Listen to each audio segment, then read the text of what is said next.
and region in whose homelands we are guests. I also want to remind you, some of you may not know, today is Poly Gives, Cal Poly Day of Giving. How many of you have given today? Okay, well, I actually need your help. I want you to take out your phones, and I want you to go to polygives.calpoly.edu, okay? Take out your phones.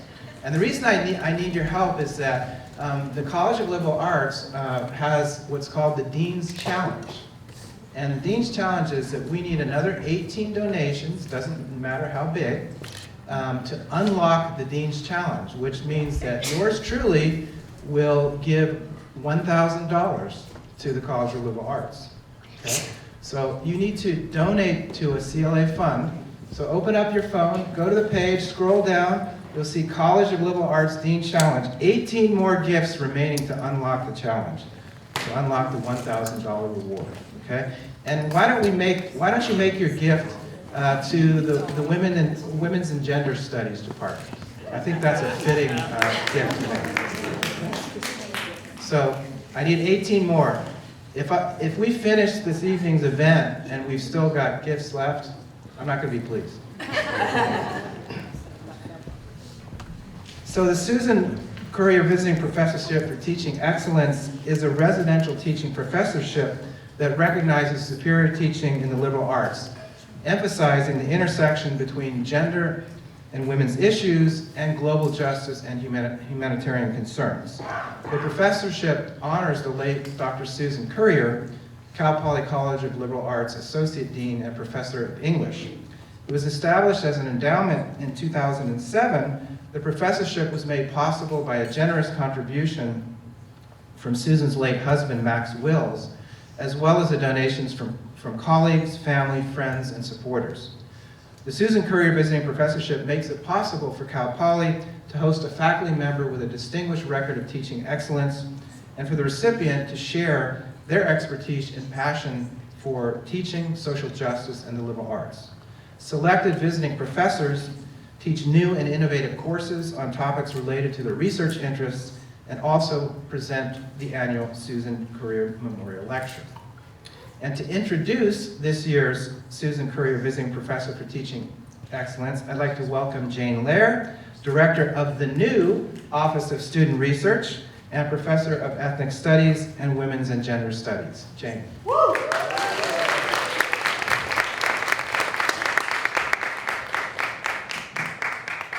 It is my honor to do this introduction. My name is Jane Lear. My pronouns are she and hers. Let me tell you a little bit about our speaker. Dr. Ana Ríos-Rojas is an associate professor of educational studies and women's studies at Colgate University. She has described herself as growing up in the diasporic space located in between San Francisco, California, and Costa Rica. And this has shaped her research and teaching interests in critical immigrant youth studies, Latinx decolonial feminist epistemologies and pedagogies, and global anthropologies of education. Specifically, her work takes up questions related to the biopolitics of belonging, citizenship, and nationalisms, as these are encountered and negotiated by transnational youth in Spain, Costa Rica, and beyond. She also explores the role of artistic activism within education. We were so happy when Dr. Ríos-Rojas accepted our invitation to join us as the 2019-20 Susan Currier Visiting Professor for Teaching Excellence. And I have to say, everything that we imagined as a search committee and as a department and college, I think is very much coming true. Comments from Cal Poly students about their experiences in our courses clearly show that Dr. Ríos-Rojas does demonstrate teaching excellence in the liberal arts that is at the intersection between gender and women's issues and global injustice and humanitarian concerns. Let me just quickly share two student comments, which was very hard for me to select. But the first one says, Professor Ríos-Rojas is absolutely amazing, inspiring, brilliant, and one of the kindest and most genuine professors I have ever had. She's deeply dedicated and passionate about her work and cares so much about the actual learning and the actual well-being of her students. The second comment is, this course has been instrumental in changing the ways I go about my work within feminism and social justice. I could, of course, say much more. Many students and colleagues have said that, but I will restrict myself and say it has been my pleasure to introduce Dr. Ríos-Rojas on behalf of the Women's and Gender Studies Department and the College Liberal Arts. I so look forward to her talk. Please welcome Dr. Ríos-Rojas.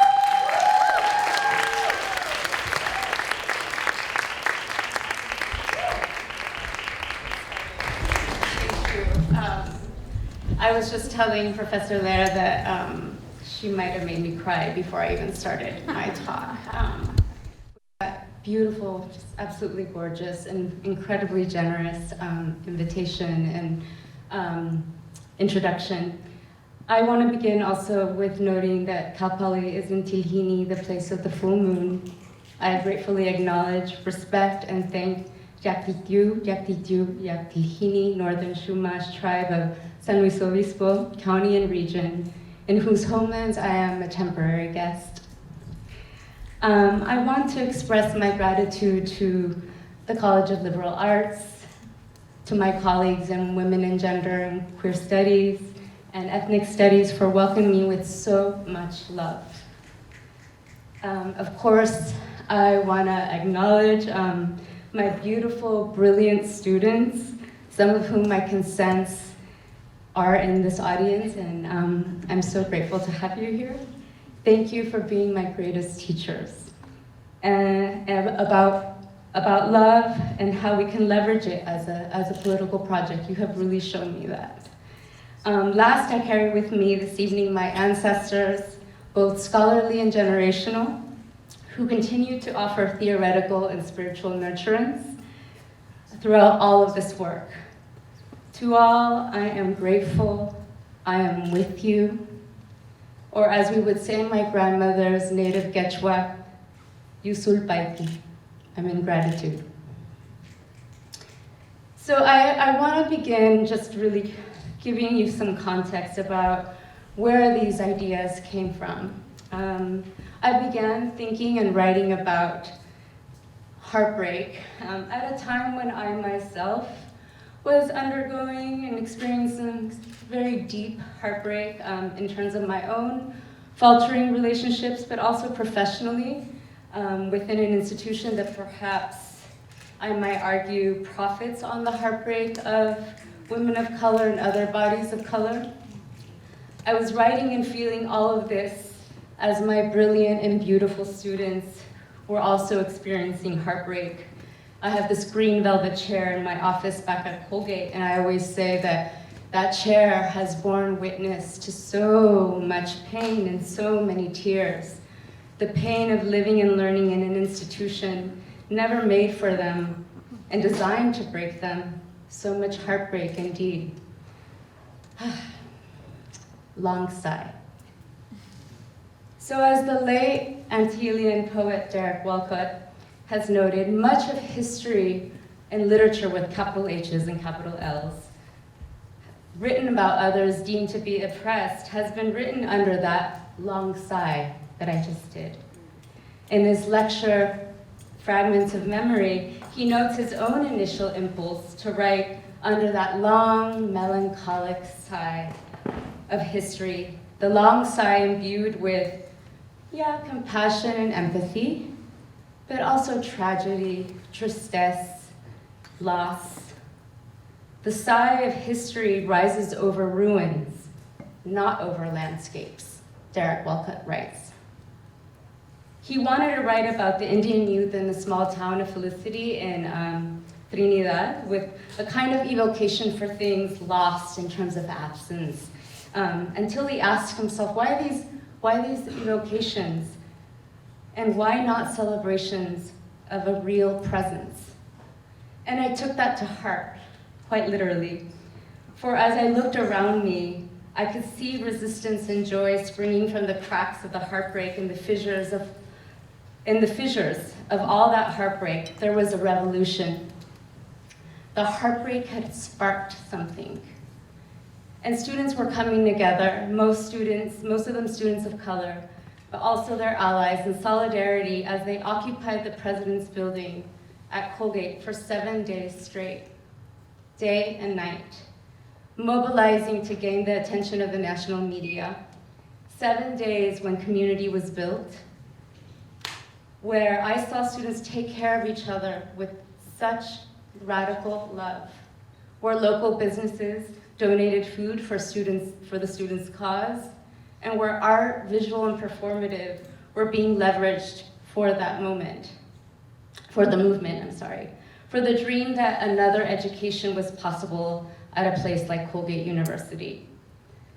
Sometimes, as I'll mention later in this talk, the heartbreak can spark the movement. So here I am, those of you that know me, in my most killjoy version of myself, here on the evening before Valentine's Day, to talk to you about the urgency of heartbreak. And it's bringing back memories of my jaded 17-year-old version of myself who wore all black every single Valentine's Day and derived so much pleasure from that, all in adolescent protest of capitalist Hallmark holiday, which I don't think that it's not that, but that human that stands before you, the human that stands before you today is not that human. So don't worry, I'm not here to rage against love, but I am here to urge us to think about how we might love and mobilize love a little differently, and how we might find heartbreak and rupture and breakage in general to be generative. How we might draw on that sort of those breaking openings, those rupturing sensibilities in our pedagogies, in our organizing, in our being together, in order to imagine other kinds of education, other kinds of worlds. So here goes.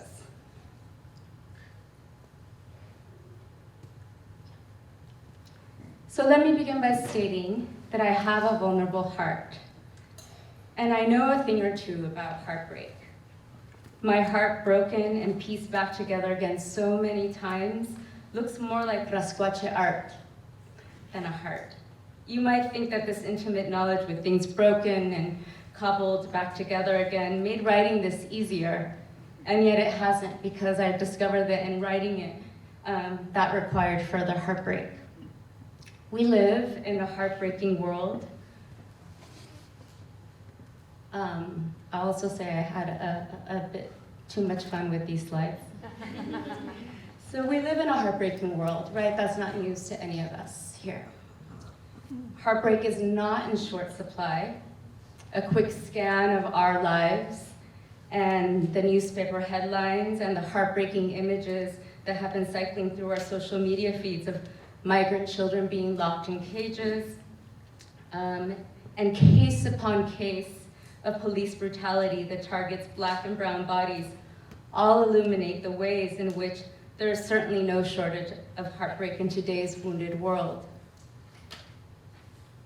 Further reflection reveals the ways in which there's actually a particular political economy to heartbreak as it comes to be unequally distributed along the intersecting lines of race, class, gender, sexuality, ability, citizenship, amongst other categories of difference. And yet, that's the and yet, I'm going to argue that we, and here I want to be really clear on who I mean by this we. By the we that I'm talking about here is the we of the nation, the we of the state apparatus, the we of complicity and complacency. That's the we that could use a bit more heartbreak in this world. That is, perhaps our hearts must break in order for us to feel and otherwise to jar us out of the lull and false security that certain seemingly innocent narratives work to reproduce.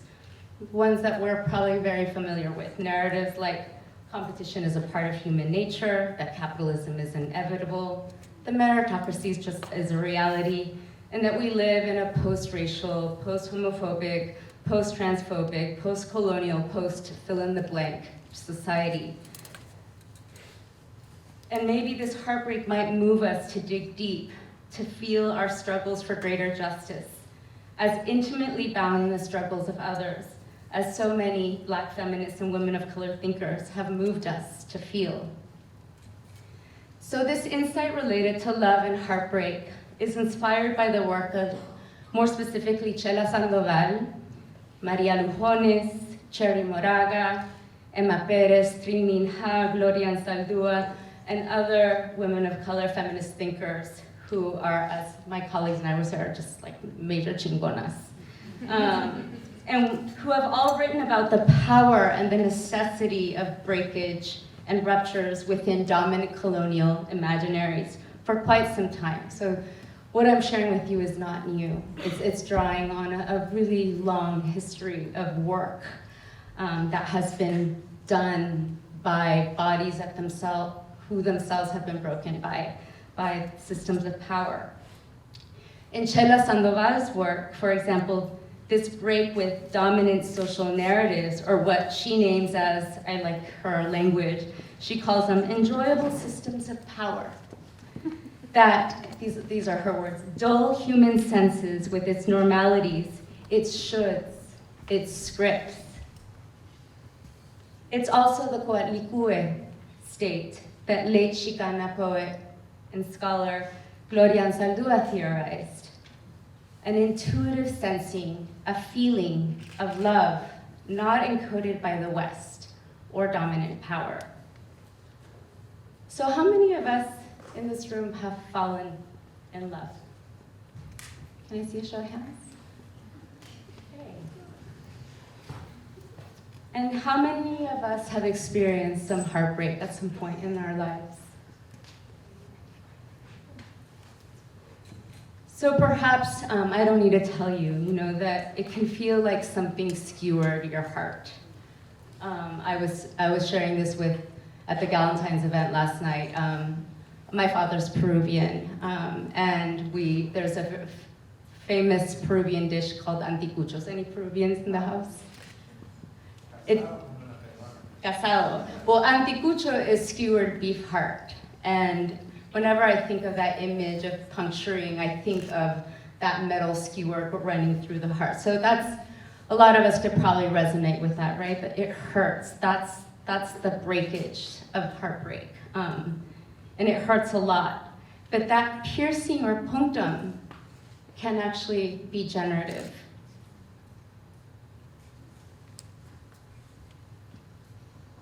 The heartbreak I'm trying to make sense of here is about our breaking up with power.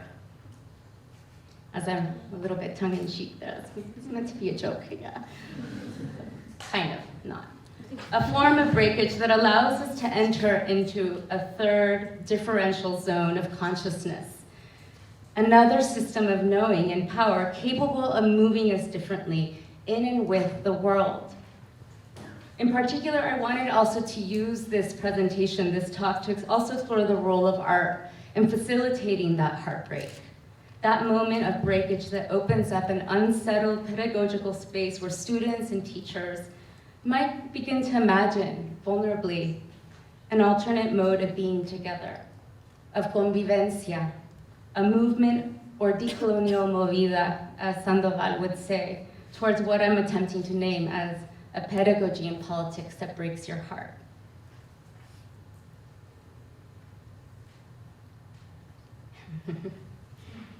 So where is the love, vulnerability, and avoiding heartbreak in the academy? So discussions of pedagogy as an inherently political act receive little love within the academy. As Bell Hooks has noted, most of us are not included to see the discussion of pedagogy as central to our academic work and intellectual growth, or the practice of teaching as work that enhances and enriches scholarship. Love as it relates to pedagogy and social justice is scarcer still and subject to further silencing and disciplining. Love is suspect.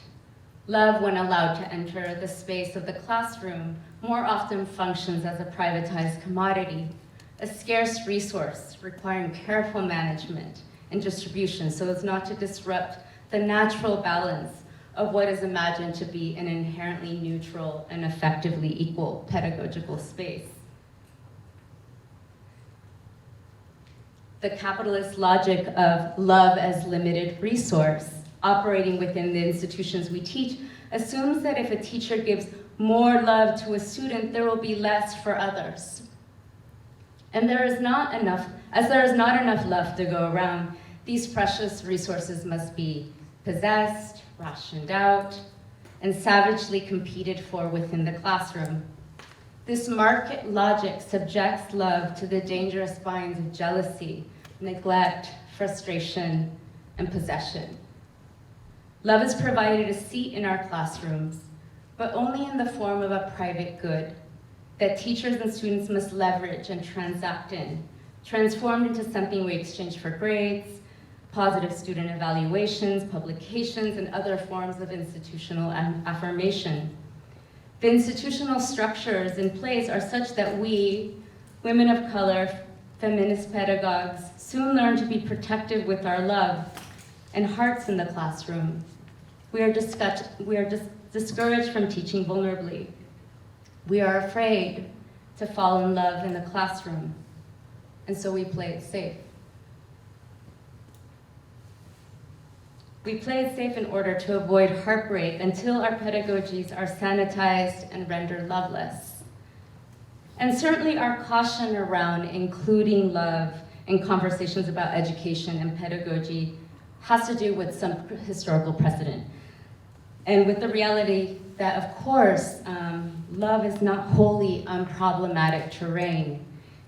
As Sara Ahmed has critically noted, love is often deployed to affirm heteronormativity, to reinvigorate dominant narratives of romance, and to advance nation-state claims to power and possession. She tracks the workings of love discourses in the activities of right-wing white supremacist hate groups in the UK, such as one that renamed itself Love Watch. Love, as Ahmed observes, can too easily be narrated as the emotion of such groups, that is, as it becomes that it is out of love that the group seeks to defend the nation against others, whose presence becomes defined as the origin of hate. And that's in the UK context, and I was gonna play a clip, but it wasn't working. If we want to hear it after the talk, I'm happy to. That's in the UK context, but some of you might remember that a few years ago, a Trump administration, after receiving a lot of critique for wanting to dismantle the DACA program, came out with the Bill of Love for Dreamers, but that Bill of Love was also paired with greater security and militarization at the border. So I'll leave you with that, to think about how love gets mobilized for other movements. Because nation-state violence and other aggressions can so easily be leveraged in the name of love, it behooves us to be cautious of love and to carefully track its cultural and political significance, even in the most well-intentioned, enjoyable narratives, as well as in our pedagogical work. As a first-generation Latinx person of indigenous descent, who has been laboring and loving in an elite, predominantly white liberal arts institution, I understand well the impulse to avoid heartbreak. I have been witness to the ways in which professors, particularly women of color, that commit with full heart and spirit to teaching are often also the most vulnerable, typically overworked, their courses over-enrolled, their love so overextended, it's beginning to fray at the edges and wear thin.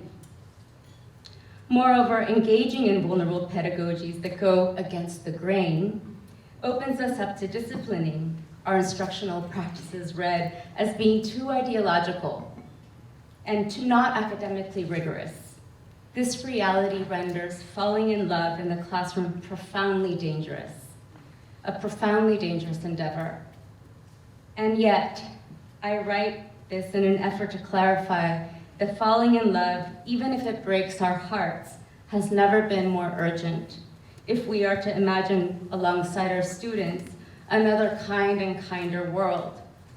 I thus also wrote this talk in homage to those of us teaching, learning, writing, translating, and loving in the margins of the academy, third world, decolonial, queer, indigenous, brown, black, feminist pedagogues who are positioned and self-positioned to access this differential mode of sensing, knowing, and moving in the world.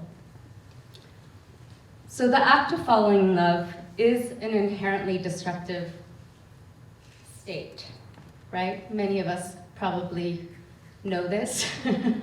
It's a real inconvenience, right?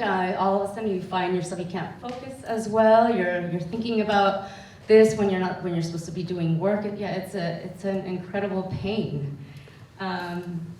It is a disruptive state. And the work of women of color feminists draws our attention to the act of following love in terms of its potential for rupture and breakage. That disruption is actually productive in allowing us to break through systems of power in order to find understanding and comunidad. And drawing on the work of Roland Barthes, Chela Sandoval, notes how the very act of falling in love can function again as that punctum that breaks through and ruptures these socially accepted narratives to permit a sort of, she talks about it as a sort of bleeding, a kind of hemorrhaging, where dominant meanings kind of come apart and create openings for new meanings and new movements. This political love, or armed love, to also use Paulo Freire's theorizing of this, allows access to anti-colonial oppositional consciousness, a praxis that punctures or breaks through the contingencies of everyday life. And through the act of breakage, provides openings into another reality where social transformation might be possible. What Sandoval terms a differential place of consciousness, and Ansaldúa names as a radical mestiza consciousness. Traveling to that third space, that Nempantle space, however, is mediated by heartbreak.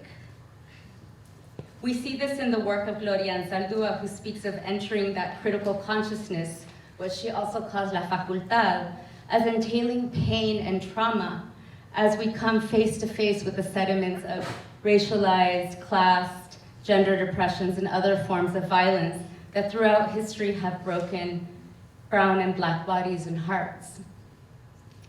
And yet the trauma of love and heartbreak are what are necessary for puncturing our complacency, moving us to relinquish the peace that is connected to dominant, arrogant forms of perception, allowing us to break apart meanings and seek out new openings for pedagogy and political practice in the classroom. Just to show you how embedded this idea of rupturing and breaking is in a lot of the work of women of color feminists. This is the Coyal-Shauqui imperative that Gloria Ansaldúa names and elevates to our consciousness.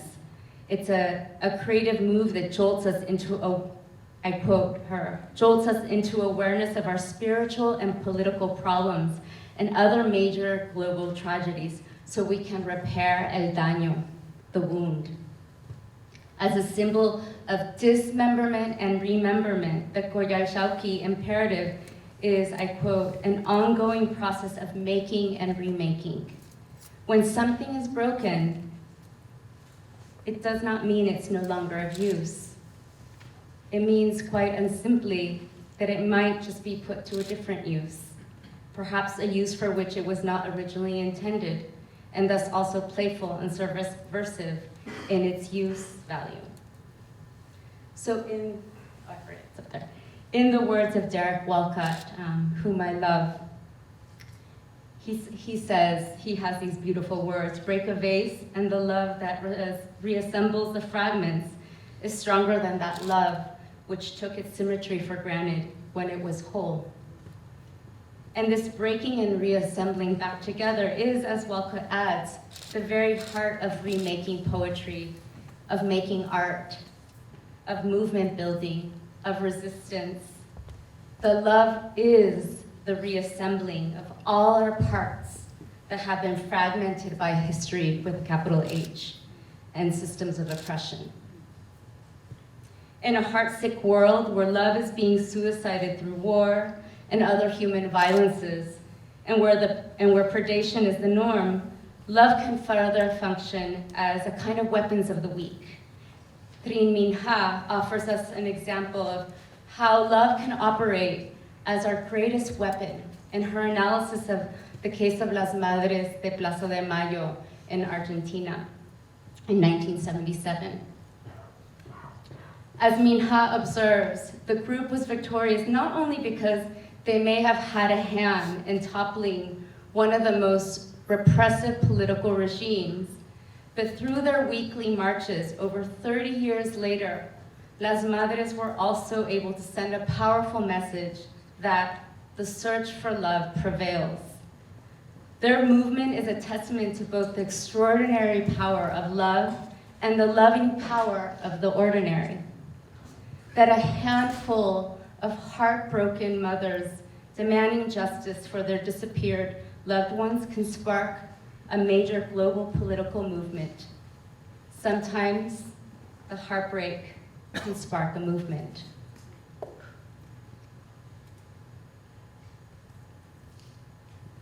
So as both an artist and educator, I've been interested in examining the role that art can play in moving my students into this space of armed love or political love, that side of disruption where we might begin to love deeply and radically, where we love with plurality, where we love across boundaries with both imagined and geopolitical, across the borders of race, class, gender, ethnicity, ability, sexuality, that site where we can love across the chasm that separates us from the other, where we love intersectionally, across the seeming insurmountability of our differences. A love motivated neither by fusion nor the erasure of differences, but rather one that's incompatible with them. I thus conceive of pedagogy as a particular politics of love, that as inspired by Maria Lujones, in her thinking, who reveals that the plurality and fractures of that process, and doesn't confuse it unity with solidarity. Unity and assimilation are anchored in domination. Solidarity springs from a deep desire to pursue the right to be fully human, and from a real commitment to engage in that humanizing process with others we might construct as different, too culturally different, too foreign, too weird, too queer, too alien to ever feel like their lives and dreams are wrapped up in ours. The challenge is to love in the ways that Gloria Anzaldúa and other third world Black, Indigenous, and women of color feminist thinkers have urged us to love, in a way that world travels and allows us to see our face in the heartbreak of another. The question I've continued to turn in my mind relates to the opportunities we create for this form of breakage and reassembling through the various pedagogical and curricular choices we make in the classroom.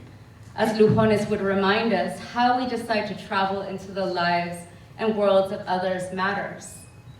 We can choose to travel arrogantly in ways that colonize, in ways that are colonizing and reproductive of oppressive regimes, or we can elect to travel into others' worlds vulnerably with what Lujones calls a loving perception, a form of seeing otherly worlds of resistance in a way that takes notice of and seeks out our collective interdependence, despite how history, with a capital H, has fragmented and broken us apart.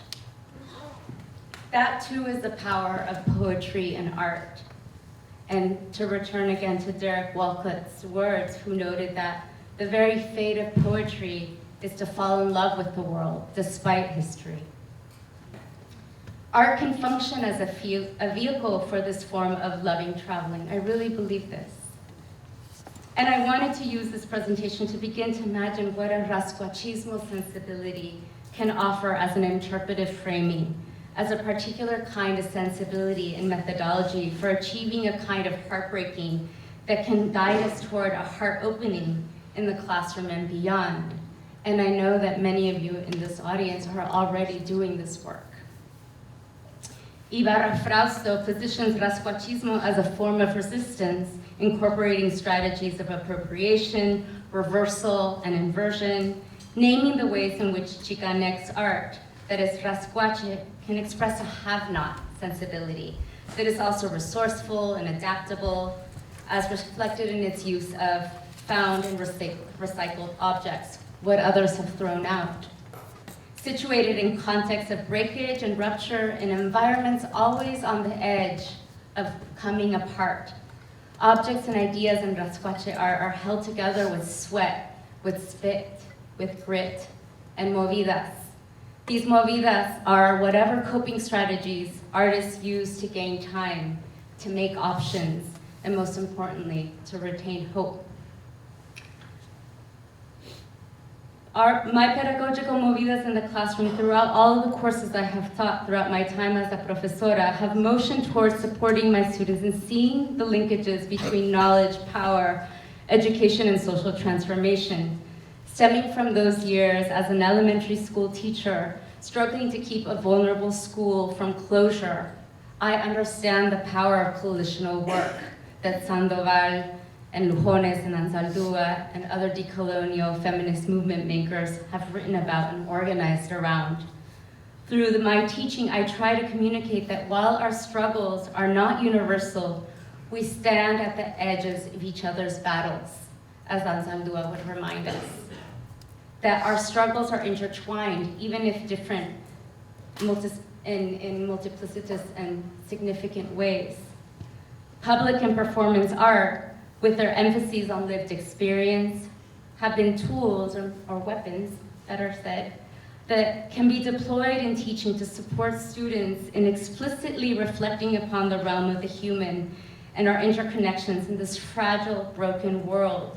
An entry point for all of us to sense the famous words of Australian moody feminist artist scholar Lilla Watson, "Your liberation is bound up in mine."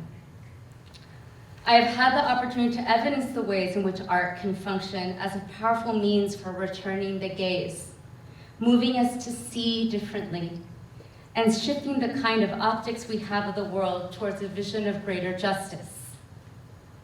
Art, as Anzaldúa reminds us, can indeed be our most accessible means for resisting and speaking back to empire, to colonization, imperialism, and other forms of domination festering in the crevices of everyday life.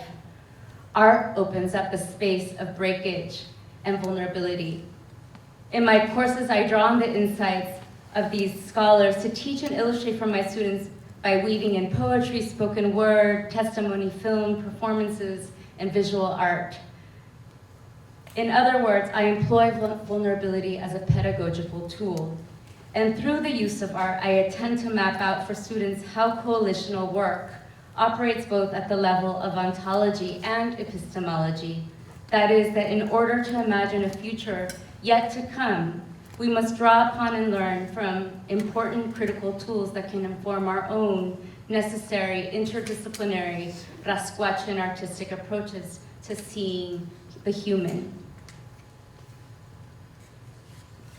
So as part of my teaching praxis, we discuss what it means to understand art as a kind of sensibility, and how art offers up a window, a particular way to see the world. In that regard, I encourage all of my students to see themselves as artists with a tremendous potential to create new visions, new worlds, and a different kind of sociality. And I invite you to take that sensibility on, that you're all artists with a tremendous potential to imagine other ways of being in this world. Through artistic praxis, students are moved to travel to others' worlds, not voyeuristically, but with presence and responsibility. Because the role of the artist is to represent another reality, it offers up a space for students to vulnerably contend with how they will choose to enter or travel into these worlds. Again, I think this is the tremendous power of art. Engaging with the politics of representation, voice, affect, and power, students must learn that in art, they must themselves, students learn that in art, they must themselves learn to sense differently while appealing to others' senses.